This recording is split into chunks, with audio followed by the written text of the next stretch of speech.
Sementara itu pemirsa, ribuan warga memadati wantilan Desa Jasri meluber ke jalan untuk bisa mendengar dan melihat secara langsung orasi politik yang disampaikan calon Bupati Karangasem, I Gusti Ayu Mas Sumatri. Kemeriahan diawali dengan penampilan sekegencek menyambut kedatangan rombongan Mas Dipa menjemput aspirasi yang dipimpin langsung Sri Kandi Politik Karangasem, Mas Sumatri.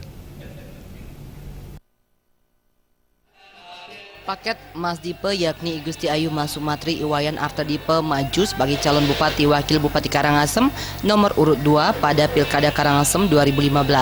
Paslon ini diusung Partai Nasdem, Hanura, dan PKPI serta didukung penuh oleh Partai Demokrat. Di hadapan ribuan warga Jasri, I Gusti Ayu Mas Sumatri yang juga mantan anggota Dewan Karangasem 2 periode dari partai berlogo banteng ini memaparkan 9 program unggulan Mas Dipe yang pro rakyat dan berlandaskan Trihita Karana. Warga memberikan dukungan penuh dan yakin Mas Dipe akan satya wacana memajukan pembangunan di Karangasem dalam kerangka Jak Bali.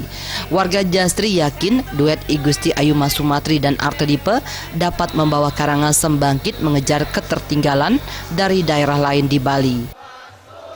Terlebih, Iwayan Artadipe merupakan perancang ahli di bidang pembangunan Kabupaten Karangasem yang dikenal sebagai tokoh agama dan tokoh adat, telah terbukti semasa menjabat sebagai birokrat di Pemkab Karangasem selama 32 tahun, tidak pernah tersangkut kasus hukum atau korupsi.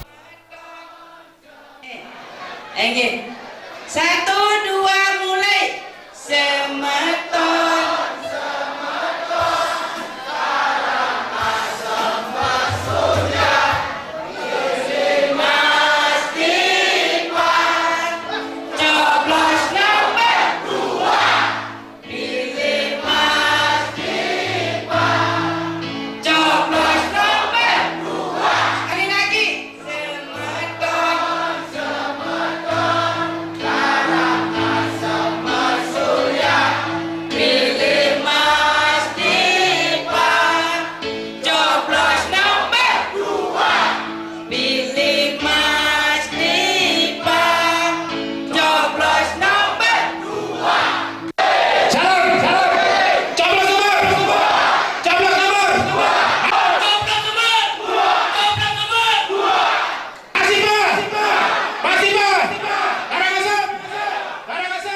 Sepanjang acara, warga Jasri terus meneriakan yel-yel dan mengacungkan salam 2 jari, tanda dukungan untuk memenangkan Mas Dipe pada Pilkada 9 Desember mendatang.